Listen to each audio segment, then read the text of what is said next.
I got Seltzer on the iPad. What's up, you guys? Welcome back to another episode of the Seltzer Time podcast. It's your boy Ricky, aka Dick Chuck, aka the man behind the can at Seltzer Time Official. Here as always with my conversation accomplice, the man with the hunch about Worcester, Travis. What is cracking fizzle fiends? Oh, if I'm good, I'm going to go with like a nice hand wipe and it's going to look like we wipe. That's not going to work. Hi, this is an audio podcast where people listen to audio. Welcome back to the Seltzer Time podcast. What's cracking fizzle fiends? As always, we are glad you are with us. This week, we have Shon Rainford, director of the Worcester Regional Food Hub, here to talk food, talk Worcester, talk, I don't know, lots of random stuff. Shon's a good friend of mine, and we don't know where today is going to go. It's going to be fun. But before we get there, you know what we have to do. Hey, Ricky, how was your week, buddy? It was good, man. It was busy. I'm starting to fill my days with things, which is really nice. I did the whole I'm on vacation part of quarantine and got kind of over that. And then luckily everything has kind of come together at the exact same moment. So right, I've been busy, which is really good. We finally put together the patio furniture stuff that Ed gave us. Oh, really? Yeah, and by we, I mean Brendan. I didn't do it. We went for a walk, and then I went to pick up food, and while I was gone, put it together on the porch. So it was great. Now, shut up, Brendan. Can I ask how much, was a screwdriver involved? Nope, it was Allen wrenches and maybe pliers to hold the back, but okay, it was very there were easy. Some tools. Yeah. Okay. Very minimal tool use, but yeah. So that's together. So I'm excited for it to stop raining so I can sit outside. Yo, I feel that. But Eamon hit me up to be part of this at-home mural festival. That cool. Sounded really cool, and it was all supposed to be supporting Earth Day. But we have just had some crap weather. There was only one day, Saturday, where I could actually get outside and paint my fence. And I saw you doing that. Yeah, it took me until Saturday to come up with an idea.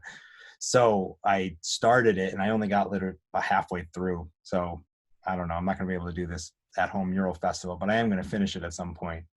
It's a cityscape, and it says the word unity on top of it. And the cityscape's going to be in dark gray tones, and unity is going to be green leafy. And it's supposed to be like a duality with nature. We should be protecting it and embracing it more. Try to go to that deep thought stuff. And then while we're talking murals, there was a new mural popped up in Worcester over the weekend. Oh my goodness. Where is that though? I don't know where that is. It is up at the Edward. Oh my goodness. Excuse me. Coffee burps. Edward M. Kennedy Center, north side of the city, kind of up near where we were last summer. Absolutely where we were last summer. That was right by Great Brook Valley, north side of the city. There was an open wall that the artist that was supposed to paint it it fell through. So it was open. There were some talks about it, but there was this artist Mercavelli from Boston who was supposed to do a mural somewhere else.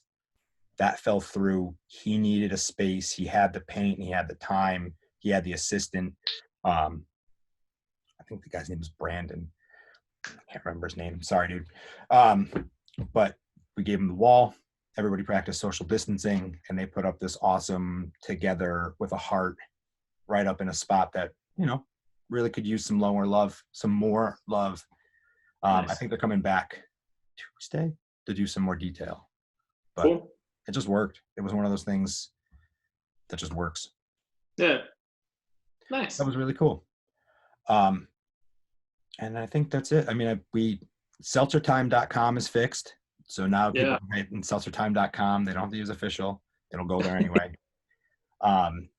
There is a merch section up there, which you will find. And there's one t-shirt, which was going to be the big thing we were talking about this week. We were going to get really excited about the t-shirt pre-order. And then Ricky and I had this other conversation right before today started. So we're probably going to put that on hold. But if people are interested in pre-ordering a t-shirt, we're going to do free shipping for anybody that orders it within the continental United States. But if they pre-order it, you get it shipped to you for free. A little hand note from Ricky and I that says we love you and thanks for the support. Yeah. And then lastly, the other thing that's part of our website is that we have a donation section, because we're two dope boys with a potty cast, but those dope boys are kind of poor. So we put this thing together for a year off our own dime, and we really want to grow it, and we could really use your help to basically step up our game, step up our equipment, step up everything. So if you go on to our donations page and give us a donation, there was a section that will allow you to have us read whatever you want us to, as long as it's in good spirits. Yeah. No mean stuff. But we had a donation last week from a good friend of mine, Matt Rockwell, who would like us to say, support the people out there doing cool things that make your life better, especially those blazing their own trail. So thought that was rad. Thank you very much for your support, Matt. And yeah. You got anything else before we kick into this? I know I've been talking a whole bunch. No. Oh, just touching on last week's podcast. Shout out Mark Borenstein. Please. So Naomi and I went to Fantastics on Friday to get takeout. Yeah. And like, I'd never been there, which I think I talked about on the podcast, but Mark was saying to get chicken tikka masala pizza. I didn't go with the pizza. I just got a regular order of chicken tikka masala, and it was awesome. I was very much into it. It was rad. It was weird pulling up to a pizza place knowing that like I was getting Indian food. If that makes it was like very strange. But going in, the people that worked there were super, super nice. The food was delicious. It was awesome. So, and then also the next day I woke up and my DMs were completely full of people being like, that place is super underrated. It's awesome. You got to get this. You got to get falafel. You got to do this. So I have a lot of recommendations I have to check off the list of that place. Yeah. So, shout out Mark. Shout out Fantastics. Mark confirmed they have samosas, so I definitely have to go try some samosas. They do. Yeah, he like sent that text, but I didn't end up ordering them. Maybe this weekend. We'll see. Maybe this weekend. Awesome. So, like we teased off the top, this week we have Shon Rainford, director of the Worcester Regional Food Hub, local Worcester guy now, very Worcester focused. Oh my God, what is it? Worcester. Oh my God, what's the Worcester Club? Leadership Worcester. You couldn't remember that? The word it went right out of my head. No. We've both done work with them. Oh, I know. Sorry, guys. I was going to apply. I don't know what's going on. Are they still in session? Are they still meeting? I think they're doing it online. Zoom meetings to finish up their last 2 sessions. Oh, because they were that close. That close, yeah. Oh.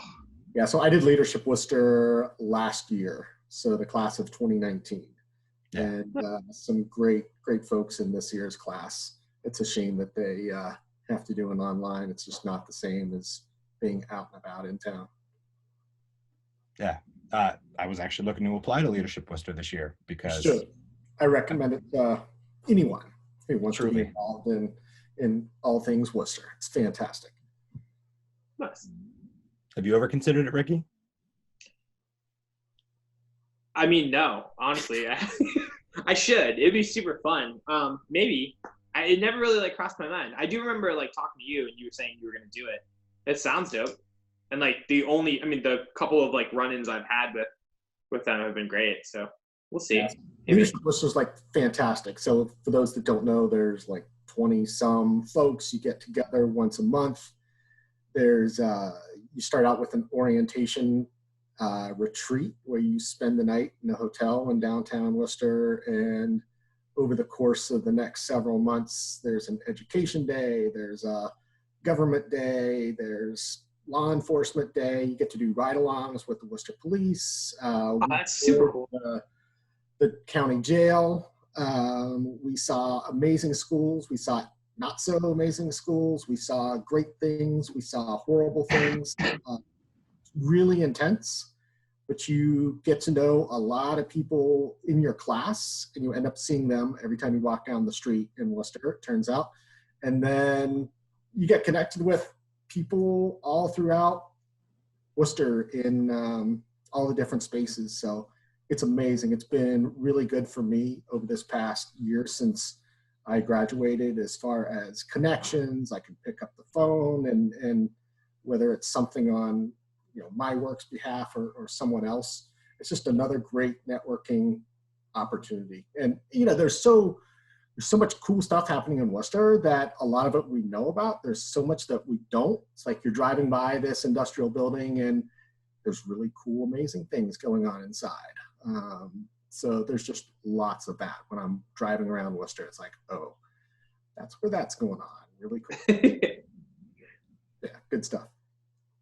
So as a fellow transplant, would you say that was like the best way to get connected to the city? Because I know you're kind of newer to Worcester and especially new to this specific type of food industry.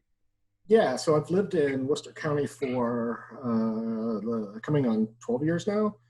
But I've been working in the city for about 2.5. And It's only been 2.5 years. Yeah.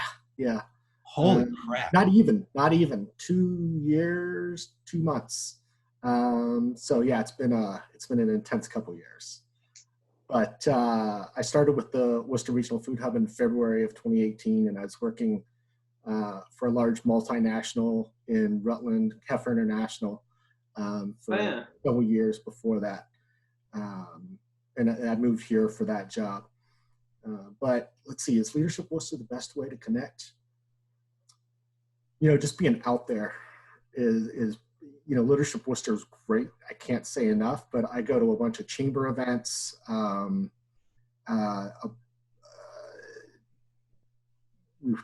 going to talk about food, but going out to restaurants, you run into people when you go out to eat, supporting the local microbrew.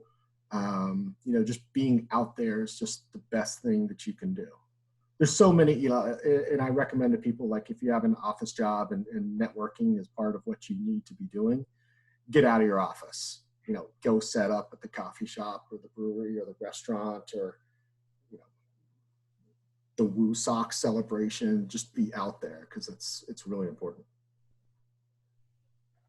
So of course, you can't be out there now. So what am I talking about? Well, yeah, but you could still be. I think the sentiment is still there. Is to stay connected, be part of the bigger thing. Yeah, and figure out how, at this time, how can you be involved? How can you make a difference to this community of ours? Be innovative. Yeah, I couldn't agree more. Yeah, for sure. So just a little history. Shon and I used to work much more closely together when I was running a food business with a friend of mine. We were using Shon's kitchen. We had started working for the Food Hub. I think we were members before you transferred over. I know we were. But Shon and I met through the Food Hub, and really Shon helped step up our game through my business partner back then, like really just enabling him to get in there, get into the kitchen, use the space. It's really for anybody within driving distance, truly, that is looking to start a food industry or to start a food business. Like, the Worcester Regional Food Hub has everything that you would need, and has the guidance and the education and the tools. And now, where, again, just giving background, from where it was to where it is now, like, it was at the Worcester County Food Bank, and it was like a smaller kitchen. Like, it was still good, but it was kind of out in the open.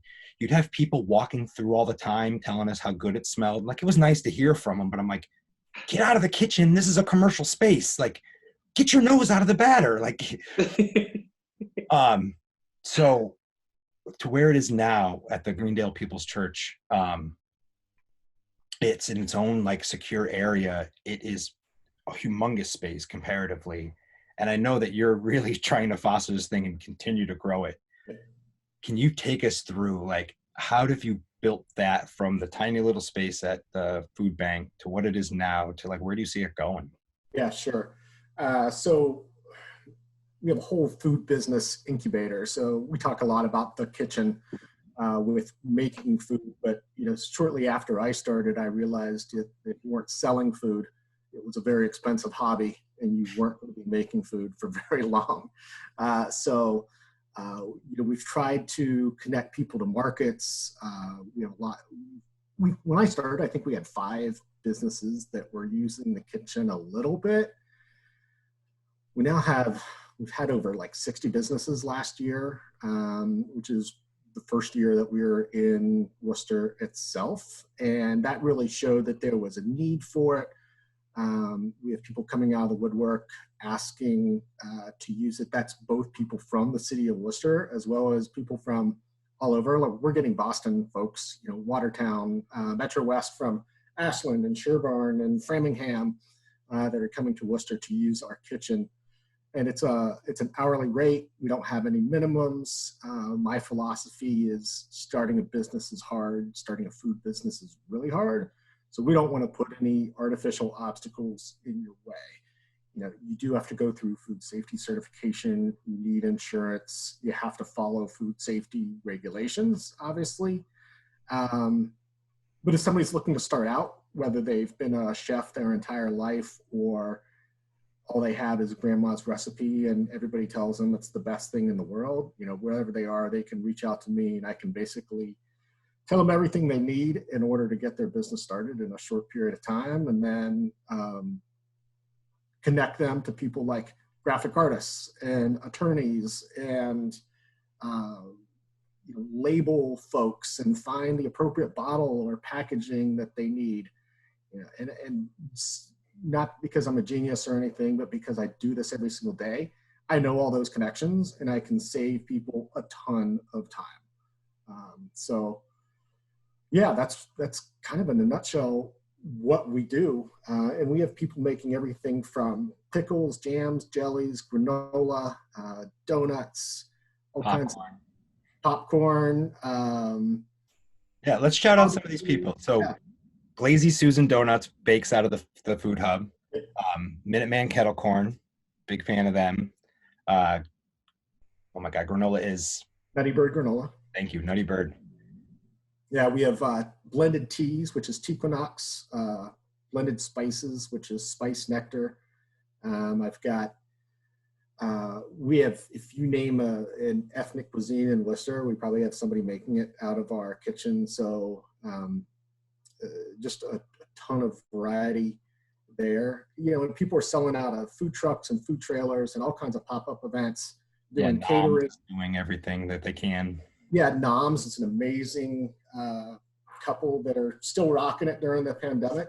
They're doing some pre-made meals that you just take home and reheat. They've been thinking outside the box during this time. Just a lot. If it's food, unless it's cannabis infused, sorry, I can't help you there. But we can help you make just about anything you want. That's awesome. How have you guys adapted to the current state of life? Yeah, so it's been 6 weeks now, something like that. We're a team of 3. So Hung Baca is our sales manager. Ellen Walsh is our operations associate, and me. So we're a small team. We're having a team meeting at the Worcester Public Market that had been open like a month at that time. And the place was dead. And this was after 2 weeks after the place was just packed every time you walked in. And this was when the start of shutdowns and things were talking. So we're like, things are changing. Colleges are starting to close down, and we're a supplier of food to colleges and schools and restaurants and markets. And I know talking to folks at the Worcester Public Market, they weren't going to be buying because nobody was buying from them. So literally right there, we just decided that we were going to start selling directly to the public and do it in a way that was as safe as we could do. So we started a curbside local food pickup. So I think this will be week 6. Like literally after the idea happened, we were selling food like 6 days later. That's awesome. So we changed our business model from selling food wholesale of local food, which is the other part of what we do. We distribute local food, and we became a retailer. And so we now have a online web store where people can go every week. We've got a food box where we try to feature a variety of items, and people can do add-ons to it. And it's just taken off like crazy. Last week we did over 4 times what we did the first couple weeks. Oh, wow. It's grown. We've really added a variety to it. And I'm now playing around with other potential boxes. I'm thinking about like a vegetarian box. I'm thinking about a paleo box. Even looking at like primal with organ meats or something like that. I've reached out to people for seafood, so that we can help those fishermen out that are struggling like hardcore during this time. Big time. So, our goal is basically help farmers and food producers in the area. And we've been able to make a huge impact over the past 6 weeks. I mean, I think when I was writing check for tens of thousands of dollars last week to local farmers. That's so awesome. That's incredible. And other people are doing. So it's taken off like crazy. A lot of the people are repeat buyers. So something's going right because the same people keep coming back and the orders keep getting larger and larger. We added on Batch Ice Cream last week, which is a local maker of ice cream. And we offered like double dark chocolate in our first box, but then we had every flavor they have as add-ons. This week we're doing mocha chocolate chip. I ordered this dark chocolate with Mexican chilies, I think, and it was fantastic. So my wife and I were enjoying that the other evening. Sounds so good. We're doing meats, veggies. Your produce is limited right now, basically based on the season. Every week we're probably going to have more and more, but it's kind of limited right now. We're probably at the low point, but that's going to continue. So we're looking at maybe doing some cheese boxes. We've been offering cheese, but we're going to diversify what we're offering. We've got a goat cheese, and no, we actually don't have cheese in this week's box, but we've been doing a goat cheese. But next week we're going to have a mozzarella. We've been working with Westfield Farm. They're going to do a camembert for us. We just onboarded Crust Bake Shop. Nice. So, focaccia bread this week, and we're going to be doing different types of breads or pastries every week from them. And some of the businesses that we work with have taken off during this time, kind of like what's happened to us, and others are really struggling, like they're doing 20% of what they did before. So our orders can make a big difference to them, because we're buying the numbers we're looking at now, some people just can't provide. We're having to give them like a month's notice in order to produce what we're looking for. So it's pretty cool. That's a nice problem to have. It's a nice problem to have. Yeah. And so we started out with a submission form where people just typed in what they were interested in. And last week, thanks to Hunchback Graphics and Travis, we have a brand new web store. So one of the reasons for that was just the submission page. While it worked great, the numbers were going up so much, it was getting a little out of hand. In order to make sure all the boxes were packed correctly, and we were taking paint, we're doing it curbside. So I'm wearing a mask, I've got gloves on, but people are still like wary about the exchange of money or even handing a credit card over. So that was another reason to do the web store, is it's all prepaid, and hopefully we can make the pickup process more efficient. We were getting not crazy lines, but 3, 4, 5 cars waiting, and we have to go through the payment process. And last week the wind was blowing, so I've got like cash blown around, which is not a good thing. We would treat in a tunnel. But right. So by doing the online, we'll still, if somebody wants to add on at the last minute, we'll still be able to do that transaction. But people just drive in, they don't have to get out of the car. We've got our team is we've refined our processes. We were doing grocery bags, but we're now going to be doing boxes, because I can't stack grocery bags in the numbers. Like I literally can't fit all the food in our 16-foot box truck in bags. So we're now buying, we will be, I think probably for next week, we'll have boxes available where we can just have everybody's invoice attached to the outside of the box. It's got all the food in there, and we can expedite it. And since we've added frozen items, we've had to go buy like a chest freezer that sits on there so we can keep the ice cream cold and the other frozen items that we're doing. So we've been refining our processes and just trying to be innovative and creative and testing things out each week, see what works, what can we do better. So it's been fun. It's obviously unfortunate circumstances that we're doing this under, but I don't see us not doing this moving forward. Right. fashion, I think we're going to be offering this local food out to the public. Yeah. And we've had other like folks a CSA model.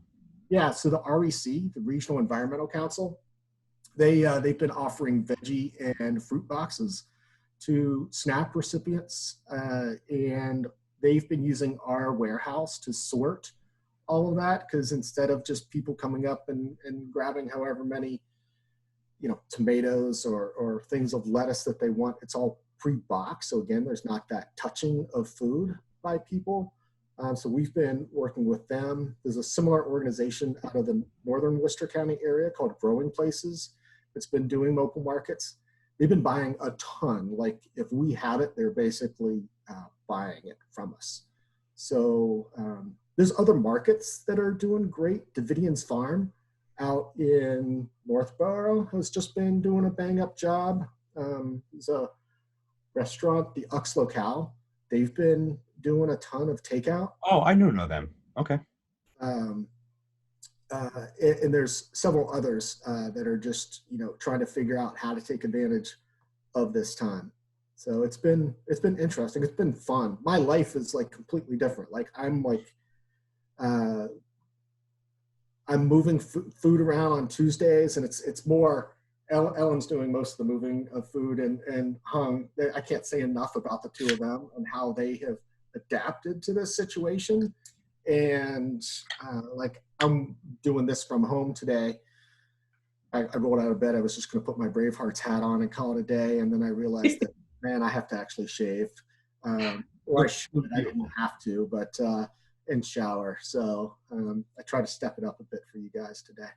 But they're there today, kind of making sure that all of our orders are coming in.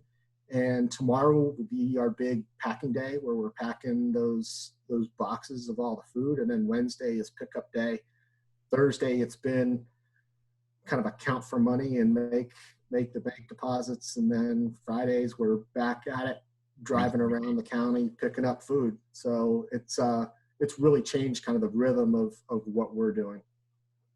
And we are, we're including Nutty Bird granola in the boxes and Minuteman kettle corn. People can add on Tequinox and Spice Nectar. So those folks that are working in our kitchen, we're trying to figure out how we can support them in order to make it worth their while. And some of our kitchen folks, like March was the second best month they ever had. And the best month was when they had a bunch of Boston TV coverage. So right. if you want to, not everybody's in a circumstance where they can do this sort of thing, but it's not the type of thing where you have to throw up your hands and say, oh, there's a pandemic, woe's me. Yeah. We could have easily said, well, the colleges have shut down, the schools have shut down, the restaurants are doing a lot less than they were. I guess we're not selling a lot of food. But instead, we were like kind of recreated what we were doing slightly, and we're doing fantastic. Yeah, I mean, busy. All my friends in the city who own businesses that were able to kind of like make that transition are killing it, and it's really impressive to watch. And like, I mean, we haven't interviewed them, I don't think, since this started, maybe one, but just like through personal text and stuff, being like, hey, like, are you gonna keep doing the curbside pickup when things go back to normal, like whenever that is? And every single person's like, yes, like this is kind of the new norm going forward. I mean, it's impressive to watch, you guys and some of them just kind of like not turn on a dime, but kind of like you said, you had to rebuild your entire business model, over lunch. Right. That's pretty wild. Yeah. It's I would have never have guessed, how this would have taken off. It's kind of like, why in the heck aren't we doing this for forever? Right. And I've done a ton of retail in previous lives, and we played around a little bit by doing some special food markets in corporate cafeterias that we worked with for wholesale. We've done a little bit of it, but I never wanted to I didn't really want to be in the retail food business, but as things have changed and there's such a need for it, I don't see us going back. Yeah, that's awesome. Have you been able to work with any of the people from the recent graduates from the program? Oh man, the name is always escaping. Yeah. So we had a program last year called Launching Diverse Food Entrepreneurs in Worcester. And a lot of them have been busy. I'm trying to think. I don't know if anybody who's doing anything right now. Okay. But I'm trying to push people to get out there. There are Just to call out opportunities. the program itself, like the Food Hub provided opportunity for a bunch of individuals who were either had adverse backgrounds or just didn't have the means to do this type of training programming altogether. Sean can tell the story way better than I can. Yeah, so we graduated in October, 18 businesses, basically. There were 18 individuals who took this, participated in this program with me for 10 weeks, something like that. So we first had an application process. So it was folks that were either lower income or came from an immigrant community, or somehow otherwise wouldn't have the means to basically start a business on their own. So we went through business planning and how to start a business in Worcester. Travis came and talked about branding and social media. I had an attorney come in. I had folks from Clark University Small Business Development Center and the Center for Women in Enterprise come in and talk about accounting. We talked about food and food safety. They got their ServSafe Manager certifications. They got their allergen awareness certifications. The program paid for their first year of insurance, their first year Worcester food permit. So there was a lot to it. And then they got startup money. So seed money to either buy ingredients or startup supplies. And we supported them through some events. We're currently on hiatus from our Taste of the Food Hub, but that's an event where once things are back to whatever they're going to be, and we can get together again, we highlight a bunch of our different businesses that provide food, whether that's packaged food or different ethnic cuisine, what have you. So we hope to have that back to doing that once a month in different parts of the city. So it's been great. We've had people have been out there and been successful. So we look forward to continuing work with them. Sorry, I thought it had just occurred to me that given the positioning of the way you have the driveway at the church and the way you guys are already doing these pickups, like, have you considered adding potentially where a restaurant could come in and offer curbside pickup for the night? Yeah, so we're doing that. So NOMS has offered kind of take-home food. Pig on the Road is a barbecue truck. Yay. Been doing it a couple times. We work with a business called the Caribbean Press, and he's doing paninis in the Canal District, kind of like in the White Eagle parking lot. So there are people that are doing things, Cool. Kind of getting out there. But yeah, we've made our kitchen is located at the Greendale People's Church. We're the only people who basically are inside because the church is basically shut down. So the parking lot is basically there. We've been using it. The Regional Environmental Council, the REC, their food pickup is there. The church is still doing a food pantry. So we're meeting people at a bunch of different levels there. And then we've made that parking lot available to our food business folks that they can be selling out of as well. So it's happened on Wednesdays when we've been doing our food pickup as well as other days of the week as well. That's brilliant. Yeah. Staying creative. I mean, that's what we've been saying now for weeks.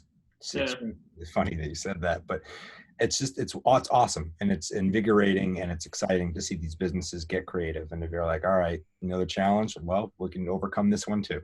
Right. Has this put any of the growth plans that you had kind of started on hold? Like, is that stuff all kind of paused out? No, not at all. So my problem right now is capacity. So we've thrown a whole different business model in our so like I'm doing things 4 days a week that I wouldn't have been doing 2 months ago. So it's kind of try to find the time to do everything that needs to get done. So I shouldn't say blowing off, but I have been deprioritizing Very strategic way to put that.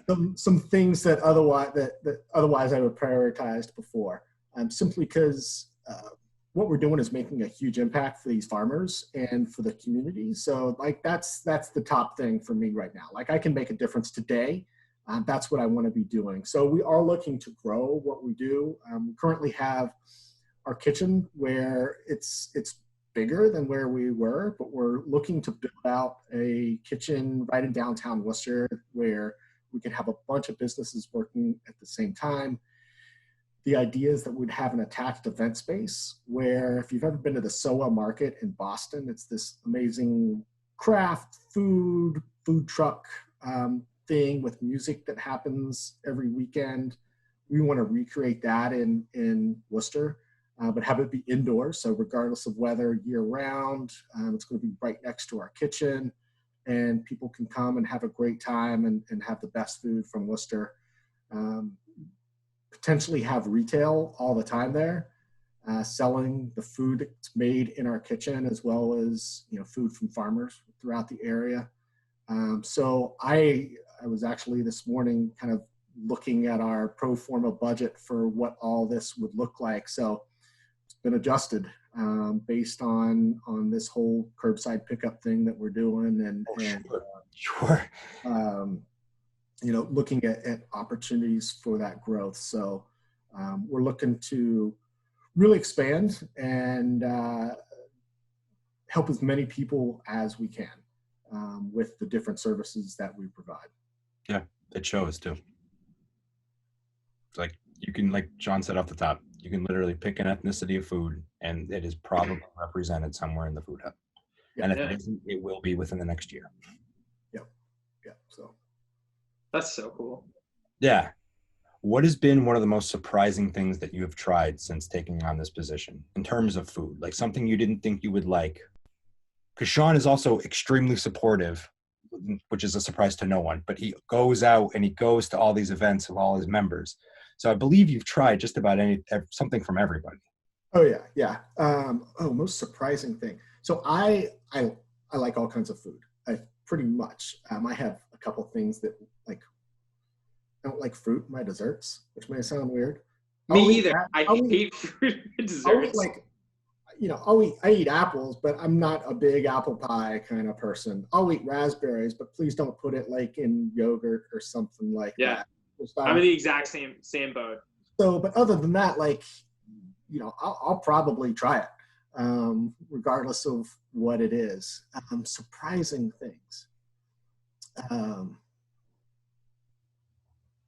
I don't know. It's amazing what Glazy Susan Donuts has done. They make donuts and they have people lined up in the rain, waiting to get them. And they're going to sell out. It's just a matter of, are they going to sell out in an hour or 3 hours? It's kind of the question. So I've been that's not a food that surprised me, but it's donuts. But they've done just a great job with that. So like there was curried goat at the Taste of the Food Hub. There was some like more non-traditional American foods, I should say. Yeah, so we have Vietnamese, we have Indonesian, Laotian, Indian. I mean, we have Kenyan. I think that's the gentleman I was talking to. Just like all Jamaican food, Puerto Rican food, just a ton of stuff, and it's almost all just really good. Yeah, and I'll eat all that. Awesome. That's awesome. Yeah. I'm now starving, so. I too had a feeling that was going to happen. Yeah. Talked about, so just before we move on, we touched a little bit about the food supply business, but I didn't know if you wanted to expand anywhere on there. Like really the other half of the food hub's business is working directly with the farms and working. So that's something that was like there long before, like you guys were working with the REC. You guys already went through this, didn't you? Kind of did touch on all this. Yeah, so we work with farmers throughout Worcester County, throughout the state. We work with a couple that are outside the state, but we try to stay in Massachusetts if we can. There are some things like oats. Like I don't have a supplier of oats in Massachusetts, or a farm that's growing oats in Massachusetts. Not yet, anyway. So we'll get those from Maine or something like that. Ideally, I would buy everything from Worcester County, but the Pioneer Valley has a slightly longer growing season. There's people doing some different things there.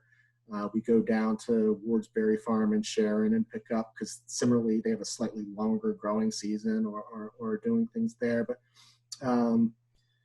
we work with farmers. And I know just over the past month, like we've wiped some apple orchards out of their remaining stock. We work with cheese places and they're struggling to keep up with some of the demand that we're looking at. Alicia's Homemade, she does spice blends and rubs and stuff. We've onboarded her. We have a new honey supplier who's doing, he's at the Hillcrest Apiaries at the Worcester Public Market, which is currently closed. They just opened. So I reached out to him, I was like, yeah, I'll take 240 of these. I'm sure you loved seeing that one come. Yeah. And it's kind of thing like, sometimes it can be a little surprising with the numbers, but it's great. Like we're able to make like this big impact. And, an interesting thing that's happening as well is some of the farms that we work with, they're now doing home delivery or curbside pickup themselves. So we'll go pick up from a farm, but then we're also delivering to that same farm because they want a variety to offer to their customers. So that's awesome. Yeah. So it's opportunities. Yeah. So we're picking up, I may be picking up meat from Lilac Hedge and I'm delivering lettuce to them that they're offering in their local food boxes. We've onboarded a bunch of new businesses simply because the retail market, like what I want to buy for my refrigerator is different than what Holy Cross wants to put in, their thousands of meals that they're going to produce. It's just for sure. And individuals are, the thing is, it's not just farmers. Those farmers are spending money here locally, so this whole thing helps to support the local economy. That's what an economy the more is. Money we keep right here, the better it is. And we can see, there's dairy farmers that are dumping milk. There are vegetable farmers that are plowing their crops in their field in different parts of the country. So the more we can do to keep our small dairies in New England alive and, these small vegetable producers rocking and rolling and the manufacturers right here, when there are times of crisis like this, we have a local food chain that can support us. And we're self-sufficient. That's the whole freaking point. The larger grocery stores, their food's coming from all over the world, whereas a lot of these smaller markets, the food is coming from their farm or neighboring farms, and we're helping to be a conduit to help make that happen. So it provides security. Like, is this the last pandemic or crisis that we're going to go through? Or we don't know how long this is going to last. Right. And as somebody that stood in a line for 2 hours, that wasn't in line for 2 hours, but it was like an hour and 45 minutes at the store just waiting to check out. I would so much rather know that I'm spending money on local produce, helping local people, and I could just drive in, pick up, and drive out. And it's not just food. Like I went to one of the big lumber places, hardware stores the other day, and the parking lot was packed, and there were like 100 people in line outside, and I had my 3-year-old in the car, and I was like, yeah, no, I'm not doing that. So I went to my small hometown hardware store, and I probably spent a little bit more on it, but how much is that time worth and the aggravation at this point? So, the more of that we can do, it's better. And I've also been, trying to support restaurants. My wife and I typically have a date night once a week. So we've continued that, but it's been takeout. Like we went and we got Chinese food, and we sat in my truck inside our barn, and we had our date night eating Chinese food. I think I saw you post that.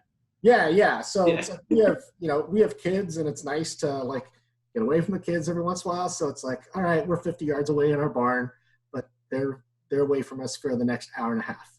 Right. We love our kids to death, but every once in a while, it's good to have that alone. Right. Wilson's a cutie, but he must get annoying every once in a while. He annoys my wife more than he annoys me. But, I can see that. You two are thick as thieves, though. There's a big resemblance there. A little bit. Yeah.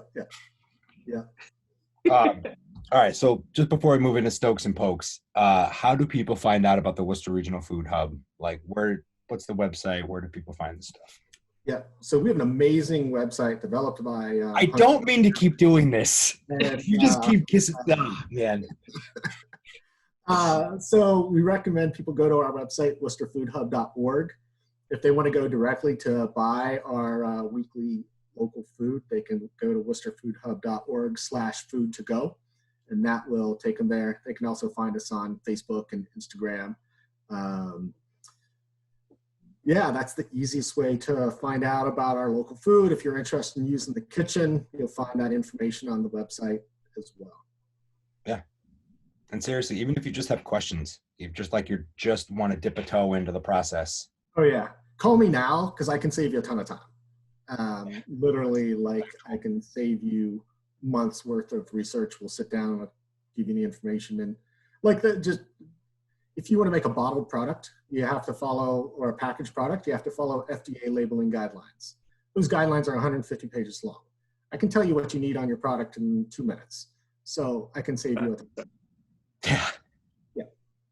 Yeah, that to me is the real resource of the Worcester Food Hub, is that it just saves time and it lets you concentrate on making the food, and it lets them kind of help you with the business side of things to just keep you honest. Right. Yep. Awesome. We may or may not be getting a new Seltzer Time jingle because YouTube copyright, whatever. They striked us, but take us away, Solon, maybe? Schools closed, Tom Hanks, trouble in the big banks, no vaccine, quarantine, no more toilet paper scene, travel ban, Weinstein, panic, COVID-19, NBA gone away, what else do I have to say? It's time for Stokes and Pokes now, it's time to do Stokes and Pokes. Something like that. We could work around with whatever's gonna work, we'll see. He gave us, do you remember the song How Bizarre? How bizarre, how bizarre. He sang his own version of it, but it was too similar to the original, and they claimed it. The internet. Last week, I did a whole Jay-Z thing in my Instagram story, and I did it for the entire day. And the only thing that got flagged was the a cappella version of one of his songs that I did with Larry, on the fridge. I had 4 videos that all got flagged and taken down due to copyright. But my entire day worth of story was all Jay-Z songs. I'm like, how did you pick this one to be the thing that Instagram is flagging content now? Yeah. Oh yeah, they have been forever. I've had Seltzer Time stuff taken down if it had songs in it, or even had songs in the background of it. Really? But they're usually huge songs. You'd think it would make a song that's popular now that they're paying attention to, not an a cappella version of a song that came out I don't know, almost 20 years ago, 15, 16 years ago. It's hard to get a cappella too, because they need the notes and the tone ranges. That's why I've been reading I don't know if any of this is going to go on the podcast, but I've been paying attention to these 2 Minutes to Late Night guys, and they do covers, and they're doing covers every other week. They did a Boston song today, but they're heavy metal. So they're fantastic and they're different. They have to rewrite the song so it's just slightly different. So it's in the vein of the original, but melodically it's slightly different. Yeah. That way it's something new, and they can put it out without, when still monetize. Huh. It's weird. It's this whole adaptability thing. All right. Stokes and Pokes. I'm stoked on copyright law. I love it.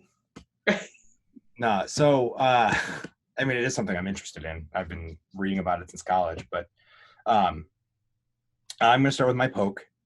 Like I said, we launched seltzertime.com, and since then I'm all right, well, let's do a little Googling. Let's see how we rank. Our Mass Live story comes up before our website, which is okay. The website's still pretty new. And then I stumbled on a thing called Seltzerland, which I didn't know existed prior to today, and sadly, it has been canceled. Damn you, pandemic! But I probably wouldn't have gone anyway. However, I think it's awesome that the seltzer brand or idea has kind of gained as much traction as it has. And now this is Seltzerland was essentially a craft beer conference like Brew Woo, but for spiked seltzers. I guess the question for you two is that cool or is that just straight biting and they should have come up with something else?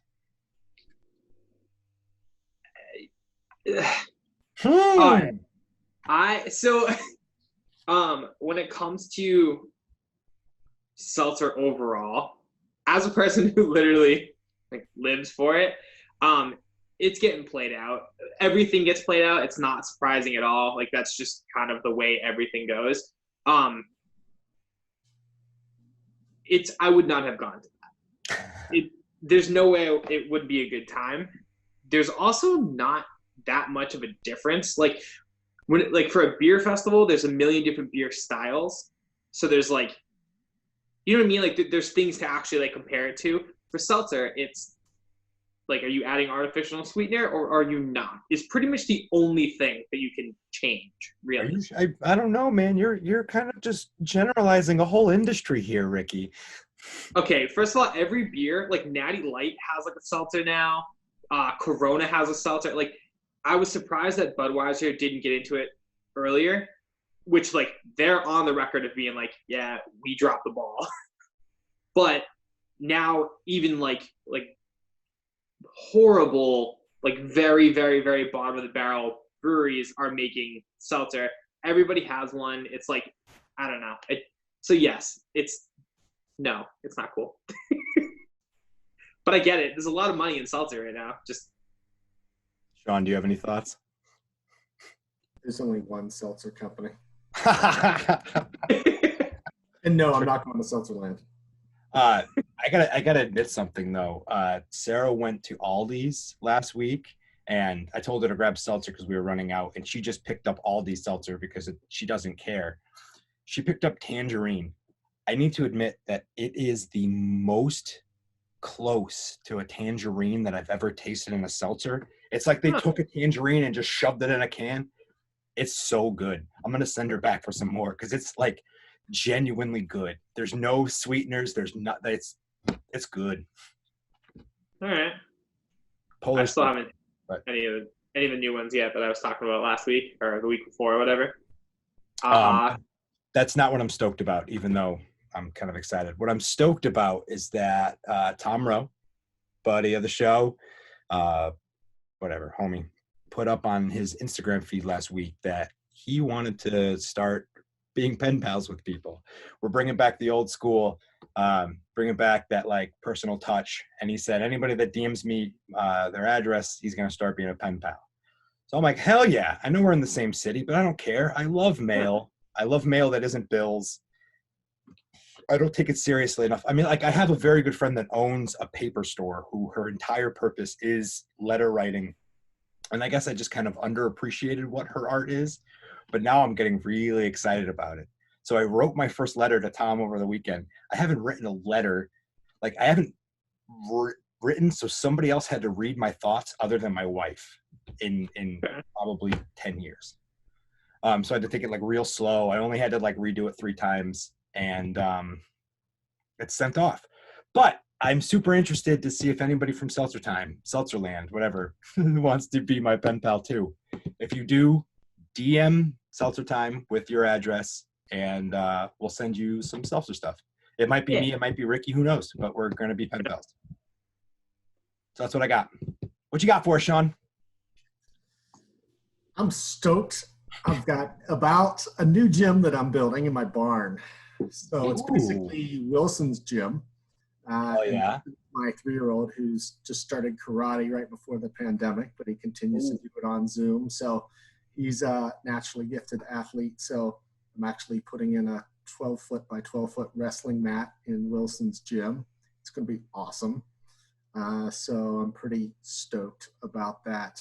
I guess I'm going to poke people who complain on the internet and don't provide solutions. Yep. Most of the internet. Just described the internet. Yeah. Yeah. So, Anything specific? People complaining about whether it's responses to the pandemic or things that are going on without providing like an alternative. I think that's where I am right now. Yeah. And it could be, so I have my stepson's graduating from Wachusett this year, and parents complaining that the school system is not providing, these celebrations for him. Well, guess what, parents? Put your heads together and come up with your own celebration. You don't have to rely on someone else to do this for you. Yeah. There you go. I couldn't agree more. Yeah, 100%. For somebody else to do it for you. If you really feel that passionate about it, just do something about it. Yeah. I mean, Sure. That's why Ricky and I started this show. This is why, this is how all the best things get started. Somebody had an idea and they just did the damn thing. Right. Yeah. That's awesome. Take us home, mommy. Hey, all right. So, my poke is so SNL a couple weeks ago did SNL from home, and it was awesome. It was super, it was interesting the way they attacked it. Obviously, they're all doing it from their own houses on Zoom. They touched on the typical Zoom jokes, you wear pants, all that stuff. And it was fine, but overall the show was incredible. I thought it was a blast. It's super funny. They skipped last week, and then they came back this Saturday and did an episode, and it was wildly disappointing. The best part about it was easily Brad Pitt being Dr. Fauci. That was pretty good. That was great. It was awesome. Adam Sandler was on there. There was a bunch of little moments that were really cool. And there was a lot of thank you to, healthcare workers and stuff like that. And that was awesome. But they've gone down to only having instead of having a musical guest on who does 2 songs, they have a surprise musical guest who does 1 song, which is fine. But you're SNL. I feel like they should be pulling in 2 different musical guests each week. There's nothing, people aren't doing anything. You know what I mean? I thought the jokes weren't really that funny. I don't know. It was just kind of it didn't. I'm with you. Have the that's same pull. SNL to some degree, where there is some weeks that they stink and some weeks that they're hilarious. Yeah. I loved the Kate McKinnon doing her little cats, where she just kept dressing her 1 cat up as different cats. That was good. And then the grocery store thing I thought was super funny, where they were ripping on Dasani because they're we're all out of water, but you can use Dasani now vegetarian. I thought that was super funny. Those Kate McKinnon, why can't I think of her name all of a sudden? Anyway, they're awesome together. Yeah. The other thing I liked was the "What's Up with That," but I've always liked that skit because it's just silly. I didn't like it. I thought the song was really funny and very catchy. I thought that was cool, but I don't know. I just feel like But did you see it when it wasn't a Zoom call? No. Do you ever see the original sketch?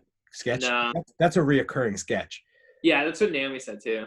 It's funny because it's the whole point of it is that Lindsey Buckingham never gets to actually come on. Nobody really gets to talk. It's just them singing the same song over and over and over again.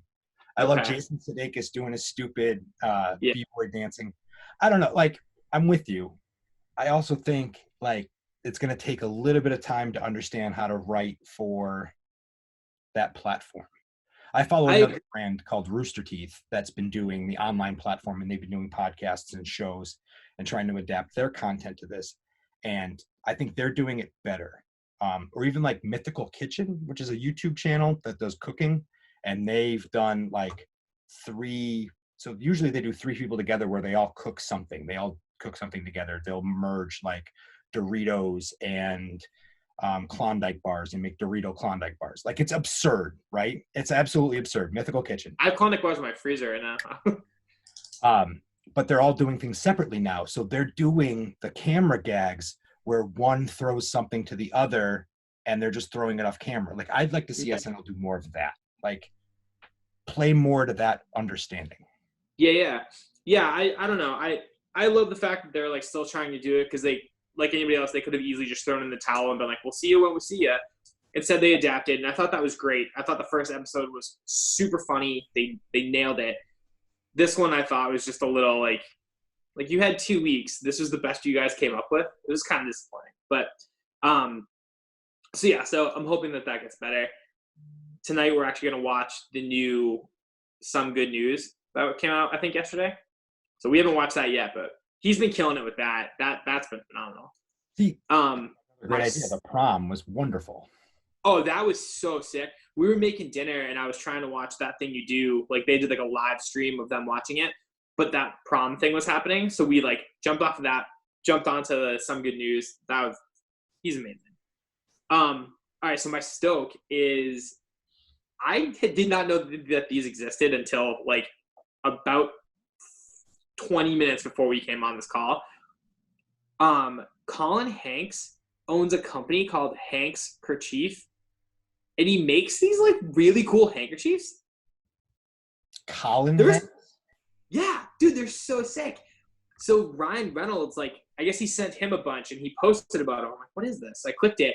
They're awesome. They're in a style that I would enjoy anyway. But I just think now it's so smart to have like making a mask out of the bandana, whatever. So I popped on their Instagram. It's awesome. But their story is a lot of people who have bought it who have made it into masks, and they're just like reposting those. And they're like $30, which is a lot of money for a handkerchief, but still. It's like anything that comes out of the Hanks family, well, Colin and Tom, you gotta love. I didn't know about Colin Hanks. Really? He was in Orange County. Lots of things from Mike. Jumanji. Yeah, he's a pretty big deal. Apparently. I mean, his dad's Tom Hanks, so how could it not be? He's in Dexter, apparently. Mother is... Thank you. Oh, Samantha Lewis, not Rita Wilson. Anyway. But yeah, so, I don't know. I thought that was kind of cool. I don't know a whole lot about the company, to be fully honest with you. Like I said, I just found out about it like minutes before we jumped on. But I thought it would be kind of cool, like just kind of talk about that for a second. You know, if you want to buy some handkerchiefs, they're the support Tom Hanks' kid. Why not? That's awesome. All right. Well, I think that's about does it, right? Sure. The rest of my family's holed up in different rooms of the house, so they're like, "Can we come out yet?" Understood. Completely understood. All right, let's just do that then. Let's do that. Shon, thank you so much for coming on. Again, that's worcesterfoodhub.org for people that want to go check out what you guys are doing with the pickup. Thank you. /food to go. Thank you. You know, I thought I had made it when I was on the Sort of Late Show with Sean Connolly, and then I couldn't get booked on Seltzer Time, so you guys put me back in my place. So thank you for, after all these many months, of finally having me on. Back when I was doing I feel so bad every time I see you. We talk about having you on the show, and then it just doesn't happen. No, idiots. No, there was a minute when Sean and I were racing each other. Like, we both got Worcester Mag coverage around the same time. We got Sort of Late Show around the same time. So it was awesome. That's awesome. Cool. Thanks, guys. Be well. Dude, thank you so much for coming on. Thanks for all that you do. Yeah. Very impressed. All right. Take care.